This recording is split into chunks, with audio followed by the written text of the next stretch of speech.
ये आकाशवाणी रायपुर है। प्रादेशिक समाचार बुलेटिन के साथ मैं सुषमा श्रीवास।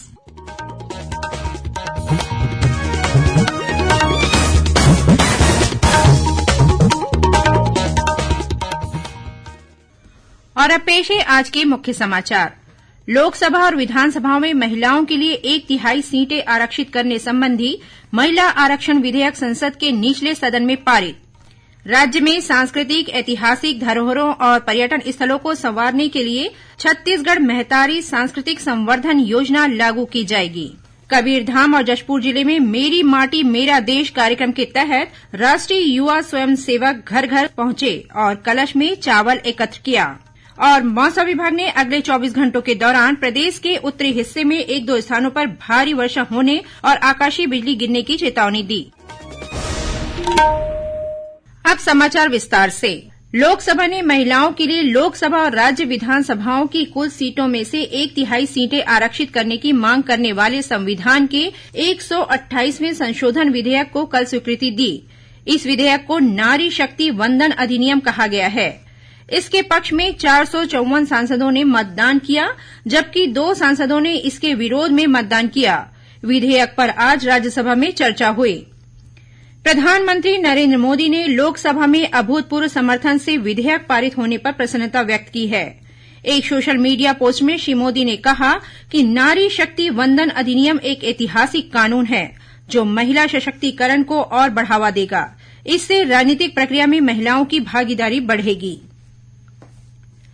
राज्य में सांस्कृतिक, ऐतिहासिक धरोहरों और पर्यटन स्थलों को संवारने के लिए छत्तीसगढ़ महतारी सांस्कृतिक संवर्धन योजना लागू की जाएगी। मुख्यमंत्री भूपेश बघेल ने आज भिलाई में आयोजित महिला समृद्धि सम्मेलन में यह घोषणा की। कार्यक्रम में कांग्रेस की राष्ट्रीय महासचिव प्रियंका गांधी, उप मुख्यमंत्री टीएस सिंहदेव और विधानसभा अध्यक्ष डॉक्टर चरणदास महंत के अलावा राज्य मंत्रिमंडल के अनेक सदस्य भी मौजूद थे। इस कार्यक्रम में मुख्यमंत्री ने 309 करोड़ रुपए से अधिक के विभिन्न विकास कार्यों का लोकार्पण और भूमि पूजन किया। महिला समृद्धि सम्मेलन को संबोधित करते हुए प्रियंका गांधी ने कहा कि छत्तीसगढ़ में महिला सशक्तिकरण के लिए अनेक अनुकरणीय कार्य किए गए हैं। राज्य सरकार ने महिलाओं को ध्यान में रखते हुए अनेक योजनाएं शुरू की हैं। 10 लाख से अधिक महिलाओं ने स्व सहायता समूहों से जुड़कर अपना रोजगार शुरू किया। श्रीमती गांधी ने अपने संबोधन में राज्य सरकार के आंगनबाड़ी कार्यकर्ता, मितानिन और सहायिकाओं के मानदेय में वृद्धि करने के निर्णय के साथ ही दाई दीदी क्लिनिक, महतारी जतन योजना तथा मुख्यमंत्री नोनी सशक्तिकरण जैसी योजनाओं का जिक्र भी किया। उन्होंने कहा कि छत्तीसगढ़ सरकार द्वारा दी गई राहत से महंगाई से निपटने में महिलाओं को मदद मिली है। वहीं मुख्यमंत्री भूपेश बघेल ने कहा कि छत्तीसगढ़ में शुरू से ही महिलाओं को बराबरी का स्थान मिला है। उनकी सरकार ने आर्थिक रूप से कमजोर किसानों को मजबूत करने का काम किया है। भारतीय जनता पार्टी की परिवर्तन यात्रा में शामिल होने छत्तीसगढ़ पहुंचे झारखंड के पूर्व मुख्यमंत्री रघुवर दास ने कहा है कि मलकीत सिंह हत्याकांड में पीड़ित परिवार को न्याय दिलाने के लिए भाजपा संघर्ष करेगी। उन्होंने भिलाई के खुर्सीपार में मलकीत सिंह के परिजनों से मुलाकात की।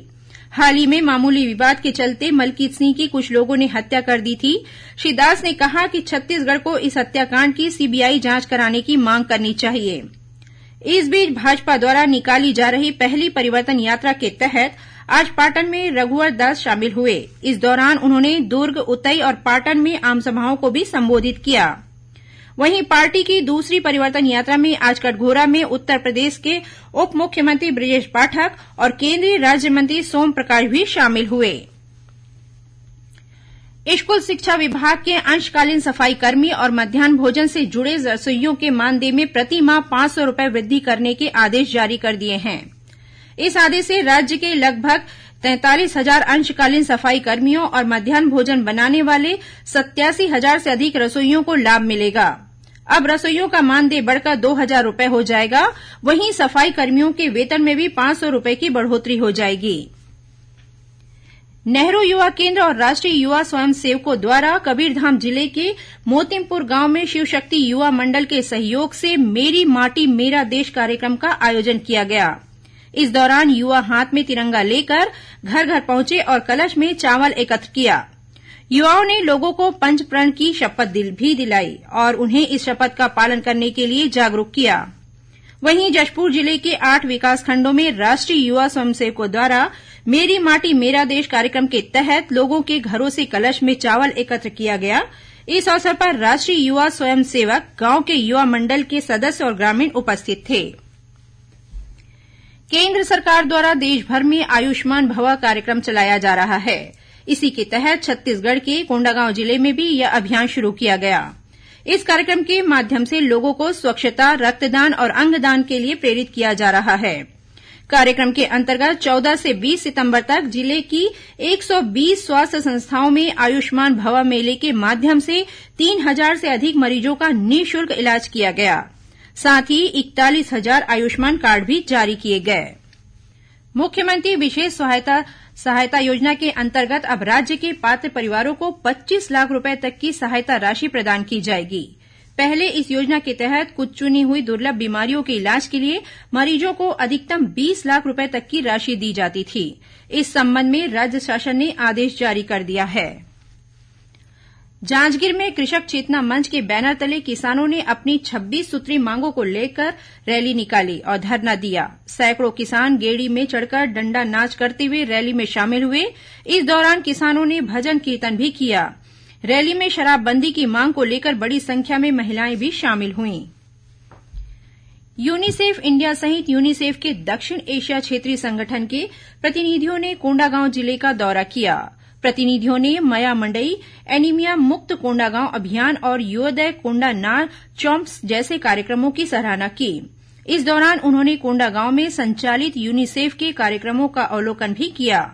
उन्होंने आंगनबाड़ी कार्यकर्ताओं, मितानिन, एएनएम से टीकाकरण और एनीमिया मुक्त कोंडागांव के कार्यों के बारे में जानकारी ली। केंद्रीय स्वास्थ्य मंत्रालय ने नीट पीजी काउंसलिंग के लिए स्नातकोत्तर पाठ्यक्रमों की कट ऑफ प्रतिशत घटा दी है। अब सभी श्रेणियों में क्वालिफाइंग परसेंटाइल को 0 कर दिया गया है। मेडिकल काउंसलिंग कमेटी एमसीसी द्वारा जारी एक अधिसूचना में इसकी घोषणा की गई। जो उम्मीदवार नीट परीक्षा के लिए उपस्थित हुए थे, वे अब काउंसलिंग प्रक्रिया में भाग लेने के पात्र होंगे। महादेव सट्टा ऐप मामले में प्रवर्तन निदेशालय ईडी ने मुंबई और दिल्ली में सेलिब्रिटी मैनेजरों को निशाना बनाकर छापेमारी की है। इन पर आरोप है कि उन्होंने महादेव ऐप के मालिक भिलाई के सौरभ चंद्राकर की शादी में कई फिल्मी हस्तियों को कार्यक्रम प्रस्तुत करने के लिए बुलाया था। फिलहाल सौरभ चंद्राकर मनी लॉन्ड्रिंग के आरोप में ईडी की जांच के दायरे में हैं। खबरों के अनुसार इस शादी में करीब 200 करोड़ रुपए खर्च किए गए थे। इस इवेंट में कई फिल्मी हस्तियों ने हिस्सा लिया था। ईडी ने छापेमारी के दौरान करीब 2.5 करोड़ रुपए नकद जब्त करने के साथ ही मैनेजरों के बयान भी दर्ज किए हैं। रायगढ़ में चल रहे 48वें चक्रधर समारोह के दूसरे दिन कल स्कूली छात्र छात्राओं ने सांस्कृतिक छटा बिखेरा। समारोह में राउत नाचा से लेकर सुआ, ददरिया, कर्मा जैसे छत्तीसगढ़ी लोक नृत्यों के साथ देश के अन्य राज्यों के लोक नृत्यों की झलक देखने को मिली। 3 दिवसीय इस समारोह का समापन आज रंगारंग कार्यक्रमों के साथ होगा। और अब पेश है मौसम का हाल। राज्य में मानसून की सक्रियता एक बार फिर बढ़ गई है। बीते 2 दिनों से राजधानी रायपुर सहित राज्य के कई हिस्सों में अच्छी बारिश हुई है। मौसम विभाग ने अगले 24 घंटों के दौरान प्रदेश के उत्तरी हिस्से में 1-2 स्थानों पर भारी वर्षा होने और आकाशीय बिजली गिरने की चेतावनी दी है। वहीं प्रदेश के अधिकांश क्षेत्रों में हल्की से मध्यम वर्षा होने अथवा गरज चमक के साथ छींटे पड़ने की संभावना है। अब कुछ खबरें संक्षेप में। शिक्षक भर्ती परीक्षा में चुने हुए अभ्यर्थियों की तीसरे चरण की ऑनलाइन काउंसलिंग कल से शुरू होगी। 24 सितंबर तक चलने वाले इस काउंसलिंग में 1000 से अधिक अभ्यर्थी शामिल होंगे। भारतीय जनता युवा मोर्चा द्वारा प्रधानमंत्री नरेंद्र मोदी के जन्मदिन से शुरू हुए सेवा पखवाड़ा कार्यक्रम के तहत मुंगेली में रक्तदान शिविर लगाया गया। कोरिया जिले की ग्राम पंचायत कुडेली में राष्ट्रीय पोषण माह का आयोजन किया गया, जिसमें पारंपरिक रूप से बनने वाले 50 विविध प्रकार के पौष्टिक व्यंजनों की प्रदर्शनी लगाई गई। दक्षिण पूर्व मध्य रेलवे के बिलासपुर मंडल में ऑटोमेटिक सिग्नल प्रणाली के कार्य की वजह से कल और परसों बिलासपुर से रायगढ़, कोरबा, गेवरा रोड के बीच चलने वाले 8 पैसेंजर ट्रेनें रद्द रहेंगी। फर्जी कॉल ऐप के माध्यम से क्रेडिट कार्ड अपडेट करने के नाम पर दुर्ग जिले के कुम्हारी के एक व्यक्ति से लाखों रुपए की ठगी करने के मामले में रायपुर की साइबर क्राइम टीम ने 2 अंतर्राज्यीय आरोपियों को दिल्ली से गिरफ्तार किया है। सक्ती जिले के मालखरौदा में 9 मतदाता युवा सम्मेलन का आयोजन किया गया। इस दौरान भाजपा के प्रदेश सह प्रभारी नितिन नबीन भी मौजूद थे। राजनांदगांव जिले के ग्राम मोंगरा मोड़ के पास चारपहिया के साथ हुई टक्कर में मोटरसाइकिल सवार 2 युवकों की मौके पर ही मौत हो गई और राजनांदगांव जिले के मोटेरा के पास तेज रफ्तार ट्रैक्टर की चपेट में आने से मदनपुर पंचायत सचिव की मौत हो गई। अंत में मुख्य समाचार एक बार फिर।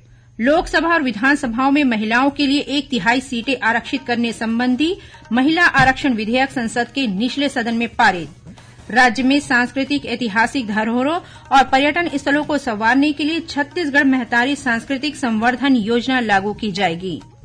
कबीरधाम और जशपुर जिले में मेरी माटी मेरा देश कार्यक्रम के तहत राष्ट्रीय युवा स्वयंसेवक घर घर पहुंचे और कलश में चावल एकत्र किया। और मौसम विभाग ने अगले 24 घंटों के दौरान प्रदेश के उत्तरी हिस्से में 1-2 स्थानों पर भारी वर्षा होने और आकाशीय बिजली गिरने की चेतावनी दी। इसी के साथ प्रादेशिक समाचार बुलेटिन समाप्त हुआ। नमस्कार।